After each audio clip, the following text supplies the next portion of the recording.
Libro. Los Hechos de los Apóstoles. Capítulo 12. De perseguidor a discípulo. Este capítulo está basado en Hechos 9:1 al 18. Saulo de Tarso sobresalía entre los dignatarios judíos que se habían excitado por el éxito de la proclamación del Evangelio. Aunque ciudadano romano por nacimiento, era Saulo de linaje judío y había sido educado en Jerusalén por los más eminentes rabinos. Era Saulo, del linaje de Israel, de la tribu de Benjamín, hebreo de hebreos, cuanto a la ley, fariseo, cuanto al celo, perseguidor de la iglesia, cuanto a la justicia que es en la ley, irreprensible. Filipenses 3:5 y 6. Los rabinos lo consideraban como un joven muy promisorio y acariciaban grandes esperanzas respecto a él como capaz y celoso defensor de la antigua fe. Su elevación a miembro del Sanedrín lo colocó en una posición de poder. Saulo había tomado una parte destacada en el juicio y la condena de Esteban, y las impresionantes evidencias de la presencia de Dios con el mártir le habían inducido a dudar de la justicia de la causa que defendía contra los seguidores de Jesús. Su mente estaba profundamente impresionada.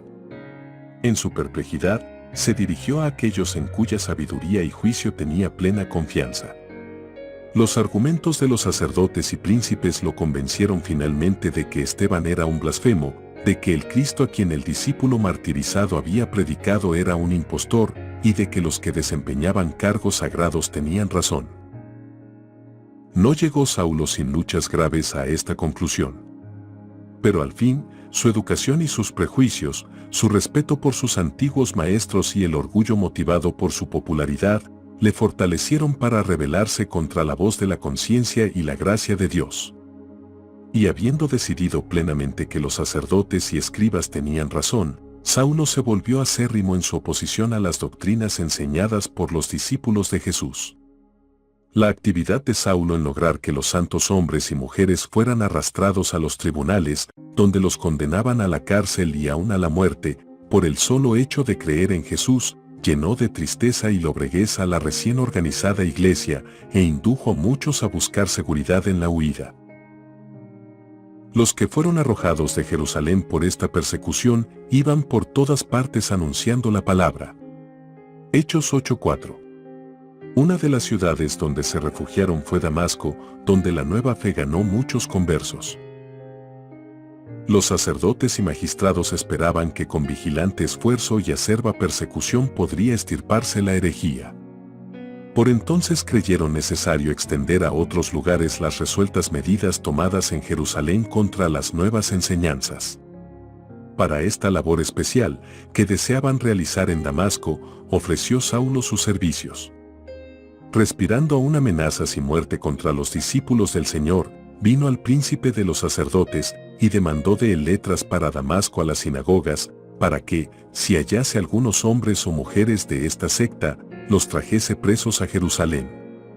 Así, con potestad y comisión de los príncipes de los sacerdotes, Hechos 26:12, Saulo de Tarso, en la fuerza de su edad viril e inflamado de un celo equivocado, emprendió el memorable viaje en que iba a ocurrirle el singular suceso que cambiaría por completo el curso de su vida. El último día del viaje, en mitad del día, los fatigados caminantes, al acercarse a Damasco, vieron las amplias extensiones de tierra fértil, los hermosos jardines y los fructíferos huertos, regados por las frescas corrientes de las montañas circundantes. Después del largo viaje a través de desolados desiertos, tales escenas eran en verdad refrigerantes. Mientras Saulo con sus compañeros contemplaban con admiración la fértil llanura y la hermosa ciudad que se hallaba abajo, súbitamente vieron una luz del cielo, la cual, según él declaró después, me rodeó y a los que iban conmigo, una luz del cielo que sobrepujaba el resplandor del sol. Hechos 26:13 y 14, demasiado esplendente para que la soportaran ojos humanos. Ofuscado y aturdido, cayó Saulo postrado en tierra. Mientras la luz brillaba en derredor de ellos, Saulo oyó una voz que le decía, en lengua hebraica, Saulo, Saulo, ¿por qué me persigues? Y él dijo, ¿quién eres, Señor? Y él dijo, yo soy Jesús a quien tú persigues, dura cosa te es dar coces contra el aguijón. Temerosos y casi cegados por la intensidad de la luz, los compañeros de Saulo oían la voz, pero no veían a nadie. Sin embargo, Saulo comprendió lo que se le decía, y se le reveló claramente que quien hablaba era el Hijo de Dios. En el glorioso ser que estaba ante él, reconoció al crucificado. La imagen del Salvador quedó para siempre grabada en el alma del humillado judío. Las palabras oídas conmovieron su corazón con irresistible fuerza. Su mente se iluminó con un torrente de luz que esclareció la ignorancia y el error de su pasada vida, y le demostró la necesidad que tenía de la iluminación del Espíritu Santo. Saulo vio ahora que, al perseguir a los seguidores de Jesús, había estado en realidad haciendo la obra de Satanás. Vio que sus convicciones de lo recto y de su propio deber se habían basado mayormente en su implícita confianza en los sacerdotes y los magistrados. Les había creído cuando le dijeron que el relato de la resurrección era una ingeniosa creación de los discípulos. Cuando Jesús mismo se reveló, Saulo se convenció de la veracidad de las aseveraciones de los discípulos. En aquel momento de celestial iluminación, la mente de Saulo actuó con notable rapidez. Las profecías de la Sagrada Escritura se abrieron a su comprensión. Vio que el rechazamiento de Jesús por los judíos, su crucifixión, resurrección y ascensión habían sido predichos por los profetas y le demostraron que era el Mesías prometido. El discurso de Esteban en ocasión de su martirio le vino vívidamente a la memoria, y Saulo comprendió que el mártir había contemplado en verdad la gloria de Dios cuando dijo: «He aquí veo los cielos abiertos y al Hijo del Hombre que está a la diestra de Dios». Hechos 7:55-56. Los sacerdotes habían declarado blasfemas esas palabras, pero ahora Saulo sabía que eran verdad. ¿Qué revelación fue todo esto para el perseguidor? Ahora Saulo sabía con toda seguridad que el prometido Mesías había venido a la tierra en la persona de Jesús de Nazaret, y que aquellos a quienes había venido a salvar le habían rechazado y crucificado. También sabía que el Salvador había resucitado triunfante de la tumba y ascendido a los cielos. En aquel momento de divina revelación, recordó Saulo, aterrorizado, que con su consentimiento había sido sacrificado Esteban por dar testimonio del Salvador crucificado y resucitado, y que después fue instrumento para que muchos otros dignos discípulos de Jesús encontrasen la muerte por cruel persecución. El Salvador había hablado a Saulo mediante Esteban, cuyo claro razonamiento no podía ser refutado. El erudito judío vio el rostro del mártir reflejando la luz de la gloria de Cristo, de modo que parecía como el rostro de un ángel. Hechos 6:15. Presenció la longanimidad de Esteban para con sus enemigos y el perdón que les concedió. Presenció también la fortaleza y la alegre resignación de muchos a quienes él había hecho atormentar y afligir. Hasta vio a algunos entregar la vida con regocijo por causa de su fe. Todas estas cosas impresionaron mucho a Saulo y a veces casi abrumaron su mente con la convicción de que Jesús era el Mesías prometido. En esas ocasiones luchó noches enteras contra esa convicción y siempre terminó por creer que Jesús no era el Mesías y que sus seguidores eran ilusos fanáticos. Ahora Cristo le hablaba con su propia voz, diciendo: «Saulo, Saulo, ¿por qué me persigues?». Y la pregunta: «¿Quién eres, Señor?», fue contestada por la misma voz: «Yo soy Jesús a quien tú persigues». Cristo se identifica aquí con su pueblo. Al perseguir a los seguidores de Jesús, Saulo había atacado directamente al Señor del cielo. Al acusarlos y al testificar falsamente contra ellos, lo hacía también contra el Salvador del mundo. No dudó Saulo de que quien le hablaba era Jesús de Nazaret, el Mesías por tanto tiempo esperado, la consolación y el Redentor de Israel. Saulo, temblando y temeroso, dijo: «Señor, ¿qué quieres que haga?». Y el Señor le dice: «Levántate y entra en la ciudad, y se te dirá lo que te conviene hacer». Cuando se desvaneció el resplandor, y Saulo se levantó del suelo, se halló totalmente privado de la vista. La refulgencia de la gloria de Cristo había sido demasiado intensa para sus ojos mortales, y cuando desapareció, las tinieblas de la noche se asentaron sobre sus ojos. Creyó que esta ceguera era el castigo de Dios por su cruel persecución de los seguidores de Jesús.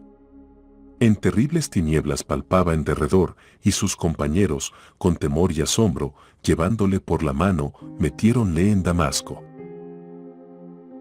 En la mañana de aquel día memorable, Saulo se había acercado a Damasco con sentimiento de satisfacción propia debido a la confianza que habían depositado en él los príncipes de los sacerdotes. Se le habían confiado graves responsabilidades. Se le había dado la comisión de que promoviese los intereses de la religión judía poniendo coto, si fuera posible, a la extensión de la nueva fe en Damasco. Estaba resuelto a ver coronada de éxito su misión, y había contemplado con ansiosa expectación los sucesos que aguardaba. Cuán diferente de lo anticipado fue su entrada en la ciudad. Herido de ceguera, impotente, torturado por el remordimiento, sin saber qué juicio adicional pudiese estarle reservado, buscó el hogar del discípulo Judas, donde en la soledad tuvo amplia oportunidad de reflexionar y orar. Por 3 días Saulo estuvo, sin ver, y no comió, ni bebió. Esos días de agonía de alma le parecieron años. Vez tras vez recordó, con angustia de espíritu, la parte que había tomado en el martirio de Esteban. Con horror pensaba en la culpa en que había incurrido al dejarse dominar por la malicia y el prejuicio de los sacerdotes y gobernantes, aun cuando el rostro de Esteban había sido iluminado con el brillo del cielo. Con tristeza y contrición de espíritu repasó las muchas ocasiones en que había cerrado sus ojos y oídos a las más impresionantes evidencias, y había insistido implacablemente en la persecución de los creyentes en Jesús de Nazaret. Estos días de riguroso examen propio y humillación de espíritu los pasó en solitaria reclusión. Los creyentes, advertidos del propósito del viaje de Saulo a Damasco, temían que pudiera estar simulando a fin de engañarlos más fácilmente. Y se mantuvieron lejos, rehusándole su simpatía. Él no deseaba recurrir a los judíos inconversos, con quienes había planeado unirse en destrucción de los creyentes, porque sabía que ni siquiera escucharían el relato de su caso. Así parecía estar privado de toda simpatía humana. Toda su esperanza de ayuda se cifraba en un Dios misericordioso, y a él recurrió con corazón contrito. Durante las largas horas en que Saulo estuvo encerrado a solas con Dios, recordó muchos de los pasajes de las Escrituras que se referían al primer advenimiento de Cristo. Cuidadosamente, rastreó las profecías, con una memoria aguzada por la convicción que se había apoderado de su mente. Al reflexionar en el significado de esas profecías, se asombraba de su anterior ceguera de entendimiento y de la ceguera de los judíos en general, que los había inducido a rechazar a Jesús como el Mesías prometido. A su entendimiento iluminado, todo parecía claro ahora. Sabía que su anterior prejuicio e incredulidad habían obscurecido su percepción espiritual y le habían impedido discernir en Jesús de Nazaret el Mesías de las profecías.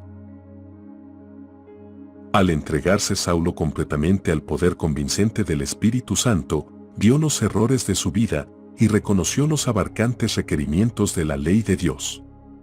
El que había sido un orgulloso fariseo, confiado en que lo justificaban sus buenas obras, se postró ahora delante de Dios con la humildad y la sencillez de un niñito, confesando su propia indignidad e invocando los méritos de un Salvador crucificado y resucitado.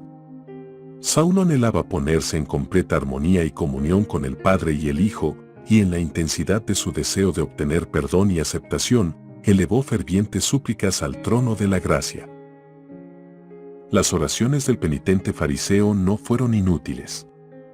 Sus recónditos pensamientos y emociones fueron transformados por la gracia divina, y sus facultades más nobles fueron puestas en armonía con los propósitos eternos de Dios. Cristo y su justicia llegaron a ser para Saulo más que todo el mundo. La conversión de Saulo es una impresionante evidencia del poder milagroso del Espíritu Santo para convencer de pecado a los hombres. Él había creído en verdad que Jesús de Nazaret menospreció la ley de Dios y que enseñó a sus discípulos que ella no estaba en vigor. Pero después de su conversión, Saulo reconoció a Jesús como aquel que había venido al mundo con el expreso propósito de vindicar la ley de su padre. Estaba convencido de que Jesús era el originador de todo el sistema judío de los sacrificios. Vio en la crucifixión el tipo que se había encontrado con la realidad simbolizada, que Jesús había cumplido las profecías del Antiguo Testamento concernientes al Redentor de Israel. En el relato de la conversión de Saulo se nos dan importantes principios que deberíamos tener siempre presentes. Saulo fue puesto directamente en presencia de Cristo. Era uno a quien Cristo había destinado a una obra importantísima, uno que había de ser instrumento escogido. Sin embargo, el Señor no le habló ni una sola vez de la obra que le había señalado. Lo detuvo en su carrera y lo convenció de pecado, pero cuando Saulo preguntó, ¿qué quieres que haga?, el Salvador colocó al inquiridor judío en relación con su iglesia, para que conociera allí la voluntad de Dios concerniente a él. La maravillosa luz que iluminó las tinieblas de Saulo era obra del Señor, pero había también una obra que tenían que hacer por él los discípulos. Cristo realizó la obra de revelación y convicción, y ahora el penitente estaba en condición de aprender de aquellos a quienes Dios ordenó para que enseñaran su verdad.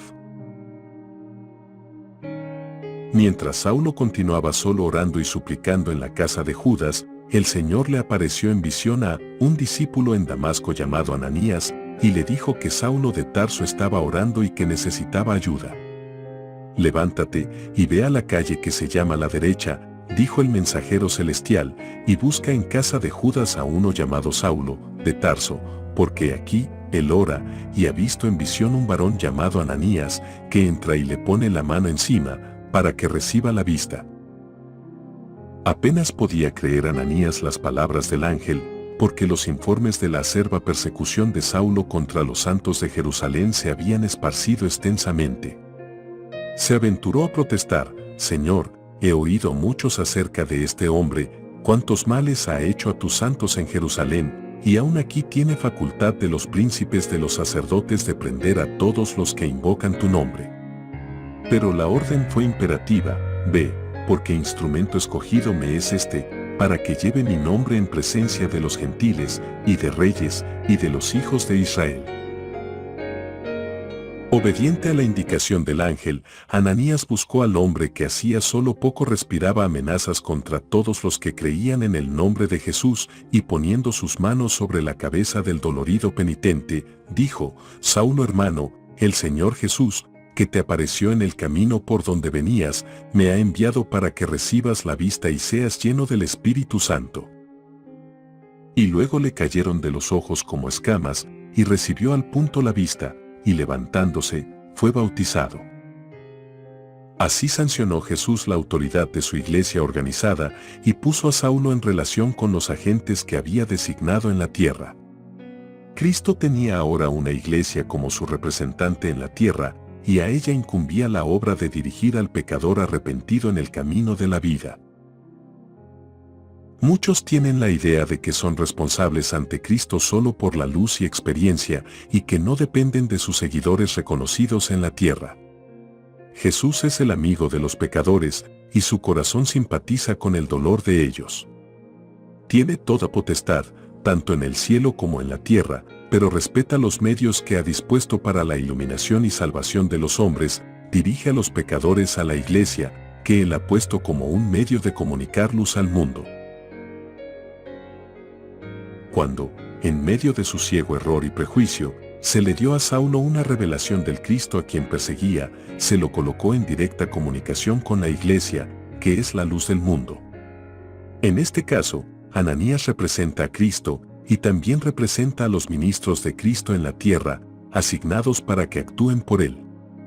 En lugar de Cristo, Ananías toca los ojos de Saulo, para que reciba la vista, coloca sus manos sobre él, y mientras ora en el nombre de Cristo, Saulo recibe el Espíritu Santo. Todo se hace en el nombre y por la autoridad de Cristo. Cristo es la fuente, la iglesia es el medio de comunicación. Que Dios te bendiga abundantemente.